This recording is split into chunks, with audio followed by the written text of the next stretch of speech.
इस सौतन। राधा एक सीधी सादी लड़की है। उसकी सास विमला तो उसे बहुत प्यार करती है, लेकिन उसकी जिठानी लता को राधा बिल्कुल पसंद नहीं।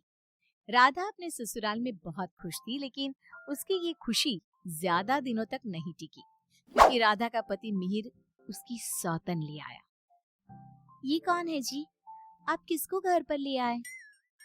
ये इस घर की नई बहू और मेरी पत्नी सोनाली है। क्या? आपने दूसरी शादी कर ली? ऐसा करते हुए आपको शर्म नहीं आई? आपने एक बार भी मेरे बारे में नहीं सोचा? ये क्या बोल रहा है बेटा? तेरी पहली पत्नी के होते हुए तो दूसरी शादी कैसे कर सकता है? कौन है ये चुड़ैल? निकाल इसे यहाँ से। माँ राधा, अब दोनों एक बात समझ लो। मैंने सोनाली से शादी अपनी मर्जी से की है, वो यहीं रहेगी। और राधा, तुम्हें यहाँ रहना है तो रहो, नहीं तो निकल जाओ यहाँ से। पर सोनाली अब यहीं रहेगी। राधा को मिहिर की बात सुनकर बहुत दुख हुआ। वो रोते हुए अपने कमरे में चली गई। तभी मिहिर सोनाली को उसी कमरे में लाता है और राधा से कहता है, राधा, तुम गेस्ट रूम में शिफ्ट हो जाओ। आज से सोनाली मेरे साथ इसी रूम में रहेगी। ये क्यों इस रूम में रहेगी? ये मेरा कमरा है। आप इसे लेकर गेस्ट रूम में चले जाओ। ओह डार्लिंग, इस गवार को तुमने सर पर चढ़ा रखा है। छोड़ो ना, हम दोनों गेस्ट रूम में ही चले जाते हैं। वैसे भी इस रूम का इंटीरियर डिजाइन मुझे खास पसंद नहीं आया। ओके डार्लिंग, जैसा तुम कहो।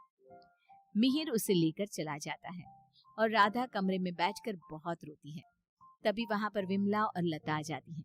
विमला राधा को समझाती है, लेकिन लता अपनी देवरानी के जख्मों पर नमक छिड़कते हुए कहती है, राधा, जरूर तुम में ही कोई कमी होगी जो तुम्हारा पति तुम्हारे हाथ से निकल गया और तुम्हारी सौतन ले आया।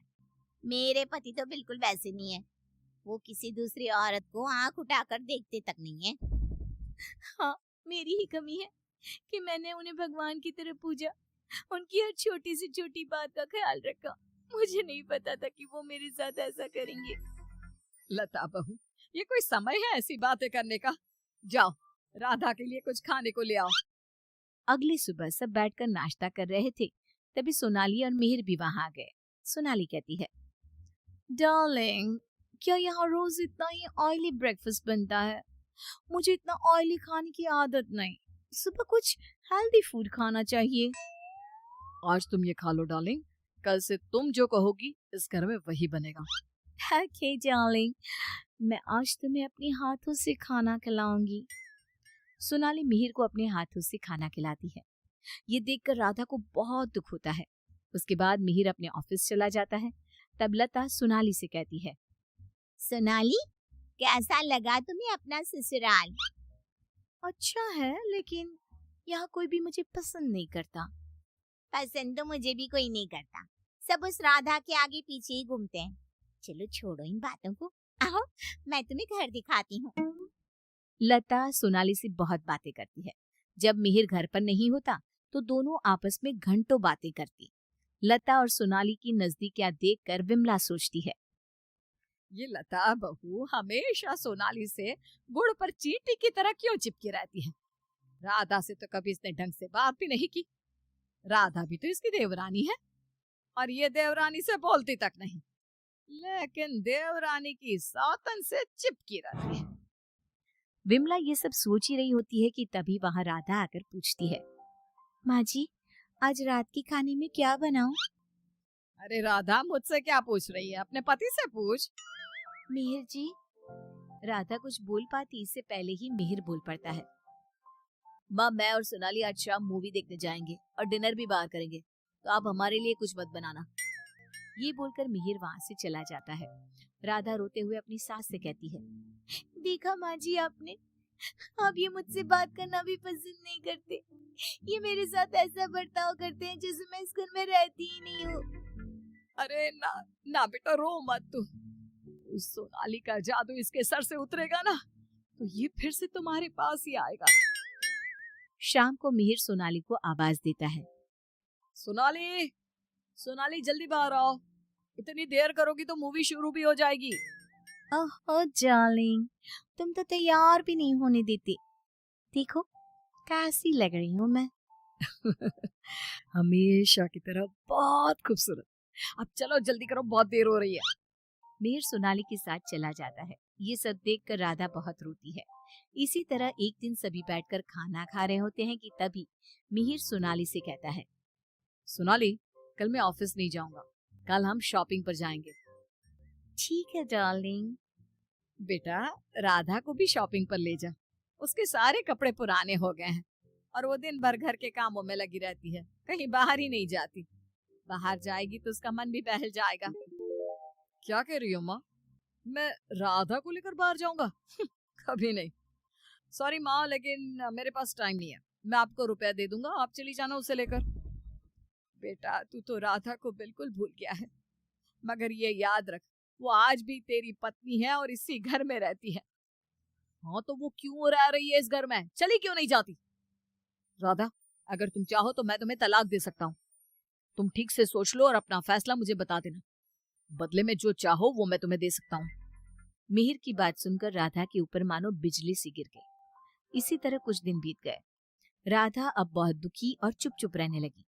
एक रात विमला किचन की तरफ पानी लेने जा रही थी, लेकिन किचन में से बातों की आवाज सुनकर वो बाहर ही रुक गई और सोचने लगी, अरे, ये इतनी रात को कौन बातें कर रहा है? ये तो लता और सोनाली की आवाज लग रही है। ये दोनों इतनी रात को क्या बात कर रही है? ध्यान से सुनती हूँ तब पता चलेगा। वो दोनों की बात ध्यान से सुनती है। सोनाली लता से कह रही थी, देख मेम साहब, तेरे देवर को मैंने तेरे कहने से पटाया था, मैंने तेरा काम कर दिया। अब तू मुझे बाकी के रुपए दे दे, नहीं तो तेरे घर वालों को तेरी सारी सच्चाई बता दूंगी। अरे तू ज्यादा चालाक मत बन, मैं तुझे पहले भी कई सारे रुपए दे चुकी हूँ, अब और रुपए नहीं दे सकती। तू जैसी लड़की को इतना अच्छा घर दे दिया, इतना अच्छा पति दे दिया, और क्या चाहिए तुझे? विमला दोनों की बात सुनकर समझ जाती है कि दाल में कुछ काला है। वो सोनाली की जन्म कुंडली निकालने में लग जाती है। तब उसे सोनाली की सच्चाई पता चलती है। एक दिन विमला सारे घर वालों को बुलाती है और कहती है, मेहर, तुमने सोनाली से शादी कर ली है, ये बात हमारे रिश्तेदारों को भी तो पता चलनी चाहिए ना। मैं तुम दोनों की शादी की खुशी में एक छोटा सा प्रोग्राम करना चाहती हूँ, जिसमें मैं सारे रिश्तेदारों को बुलाऊंगी। सोनाली, तुम भी अपने रिश्तेदारों का नाम और पता बता दो, मैं खुद उन्हें निमंत्रण भेजूंगी। ये सुनकर सोनाली घबरा जाती है। तभी मिहिर कहता है, माँ, सोनाली का कोई रिश्तेदार यहाँ नहीं रहता, वो सब अमेरिका में रहते हैं। सोनाली खुद अमेरिका से आई है, इसलिए आप बस हमारे रिश्तेदारों को ही इनवाइट कर दीजिए। मेहर, तुम बहुत भोले हो, तभी तो इस 420 सोनाली ने तुम्हें आसानी से बेवकूफ बना दिया। यह कोई अमेरिका से नहीं आई, ये जेल से आई है, और इसके घर वाले भी एक नंबर के चोर हैं। ये और इसके घर वाले लोगों को बेवकूफ बनाकर घर लूट कर ले जाते हैं, और इसको तुम्हारी जिंदगी में लाने वाली है लता।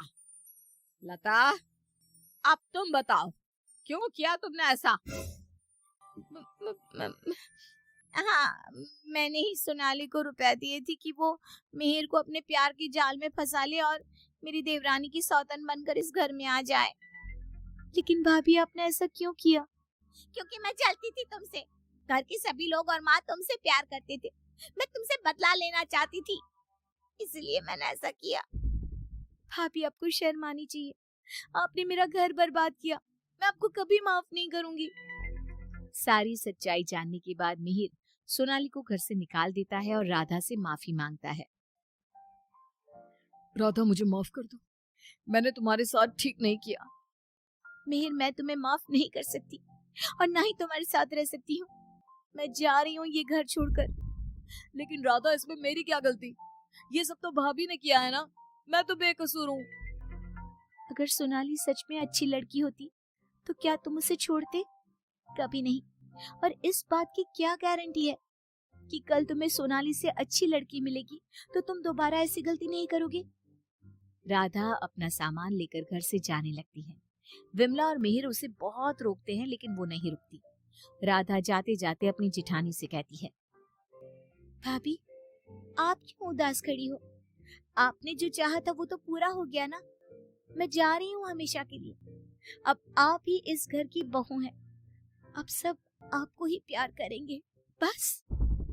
तभी लता का पति विकास आ जाता है और कहता है, नहीं राधा, ये इस लायक नहीं कि इसे कोई प्यार करे। लता, तुम अभी इसी वक्त इस घर से निकल जाओ। मैं तुम्हें एक सेकंड भी यहाँ बर्दाश्त नहीं कर सकता। अगर मैंने तुम्हें इस घर में जगह दी तो न जाने कल तुम हमारे ऊपर कौन से दुखों का पहाड़ तोड़ दोगी।